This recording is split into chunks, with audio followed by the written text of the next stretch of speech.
RC ini memang bagus, tapi kalian harus hati-hati ya. Kalau kalian pegang bagian depan ini, dia tuh gampang copot nih bagian depannya. Jadi kan dia memang punya sistem yang gampang dicopot. Aku biasanya megang bagian sini sih kalau ngangkat RC. Jadi dia sering copot. Terus habis itu pintunya ini terlalu gampang terbuka sih menurutku. Ini kebuka kan? Cuman gitu doang. Kalau untuk saya sendiri, saya lebih suka bagian bodi atasnya ini dibaut aja. Jadi walaupun dia didesain gampang dibuka, tapi tetap harus dibaut. Untuk kualitas bodinya, jadi jangan dibandingin sama MN ya. Karena kalau punya MN itu bagus banget. Beda dengan ciri khasnya WPL, dia itu terkesan biasa aja nih bodinya. Mulai dari warnanya, sama bahannya menurutku biasa aja. Kalau WPL yang bagus catnya itu di WPL C54. Bagus tuh. Kebetulan saya punya WPL C74 yang biasa, yang warna biru nih. Kita bandingin wajahnya. Kalau dari segi lampunya dia tuh punya motif kotak-kotak gini, garis kotak-kotak. Sama ya. Tapi dari segi warna aku suka biru yang ini sih. Meskipun catnya yang dipakai itu sama. Kalau C74 yang biasa dia ban cadangannya ini masih seperti ini ya. Plastik. Bukan ban cadangan beneran yang dikasih. Dan aku lebih suka malah yang seperti ini. Dan C74 untuk yang belum tahu dia nggak bisa dibuka ya bodinya. Ini nyatu pintu sama kaca depan. Ini menurutku shock yang terbaik yang pernah dikeluarkan sama WPL. Bagus. Bagus banget ini shocknya. Bannya lumayan bagus. Nah, kalau kalian mendengar di bagian penggerak rodanya sudah metal, nah ini nih yang dimaksud yang udah metal itu. Jadi saya kasih contoh. Nah, saya kasih contoh. Ini kan gardan. Nah, di bagian ininya udah metal nih. Tapi di bagian ininya itu masih plastik. Jadi menurutku percuma. Karena dia akan kegesek sama ini. Tetap aja nanti oblak. Meskipun ininya udah metal. Nah, tentunya kalian merasa aneh kan? Tapi ada fungsinya meskipun ini hanya dimetalin di sini. Meskipun ya nanggung banget sih.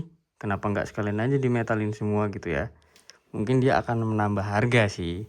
Cuman aku ngerti nih kenapa dia cuman dimetalin di sini nih. Nah, ini contohnya. Ini kan nggak gerak ya. Kalau saya gini ini. Tuh. Putih-putihnya bergerak sih yang bagian piringannya. Ngelos dia. Jadi bagian si putih ini udah nggak ngunci. Jadi dia gampang set gitu ke besinya. Ke besi ini nih. Penguncian ke sini dia tuh udah ngelos. Nah, kalau yang metal dia udah otomatis terkunci. Nah, ini adalah as originalnya yang di gardan belakang. Jadi di bagian sini udah metal. Kenapa ini udah saya copot? Karena saya lebih percaya dengan yang versi baja. Jadi udah saya ganti. Untuk bearingnya dia masih plastik. Apakah di bagian gear yang ini lebih kuat? Enggak kok, sama aja. Menurut aku sama aja ya. Sepintas yang terlihat. Jadi sekali lagi, kalau ininya belum metal, dia itu kayak gini ya kasusnya. Dia tuh akan miring tuh. Oblak. Bagian dalam ini akan tergerus. Sama yang putih-putihnya ini juga bagian penggeraknya akan tergerus juga. Akhirnya membuat celah, bikin oblak. Jadi di sini ada baut 1, 2, 3, 4, 5, 6. Nah, sekarang tinggal komponen elektroniknya. Jadi aku mau langsung ke tahap penilaian. Yang paling bagus dari semua komponen ini aku kagum sama ESC-nya. ESC-nya bener-bener bagus. Di sini ada tulisan WPL BC V1. Mungkin kalian ingin ada yang beli. Untuk motornya saya kasih nilai A. Bagus kok. Karena selama aku main ya, dia tuh nggak ada masalah dan brushnya itu saya kira banyak gitu ya kandungan brushnya. Jadi kalau ada WPL motornya mampu bertahan 2 bulan aja, aku mainin itu udah bagus banget. Dan ini aku belum ganti. Karena aku kan mainnya barbar ya.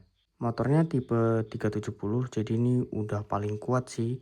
Untuk WPL di bawah 1 juta. Mau coba untuk dipindah ke RC lain udah mantep. Untuk kopelnya masih plastik. Kalau yang ini udah saya ganti metal yang belakang.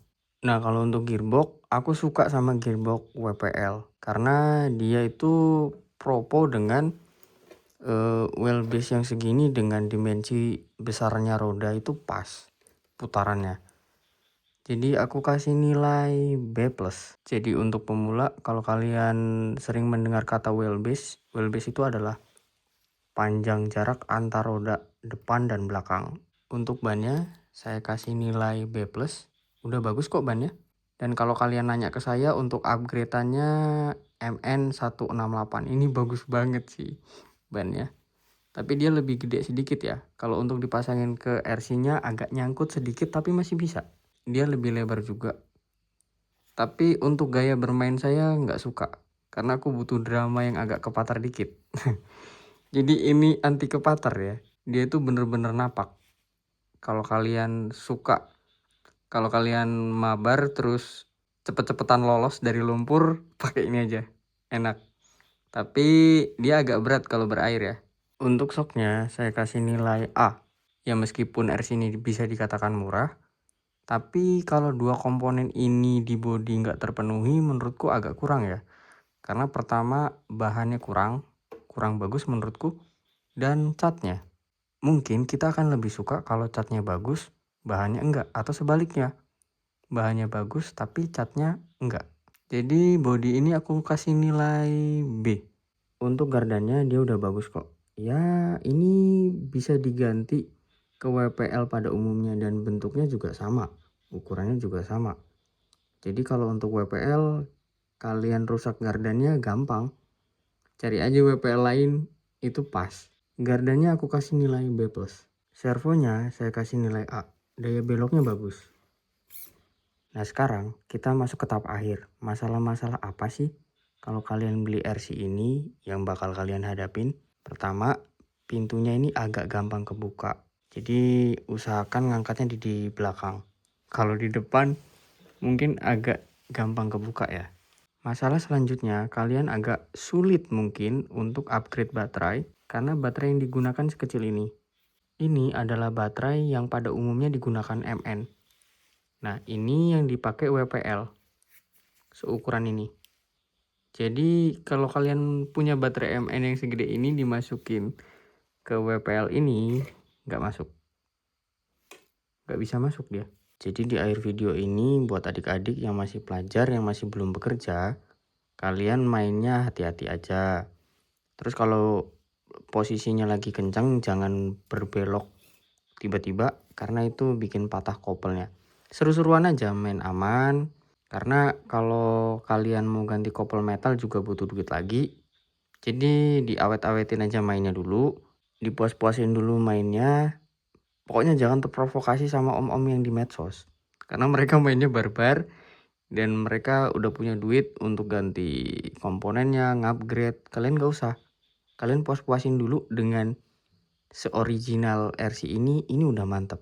Mungkin kalau kalian ada masalah nantinya di kopel, ganti aja yang masih plastik lagi. Karena kopel metal juga ada resikonya. Nanti gear gardanya juga gampang rompal. Jadi mainin seoriginal ini udah mantep RC-nya kok. Jadi worth it untuk dibeli. Saya Ang dari Gaspol, sampai jumpa.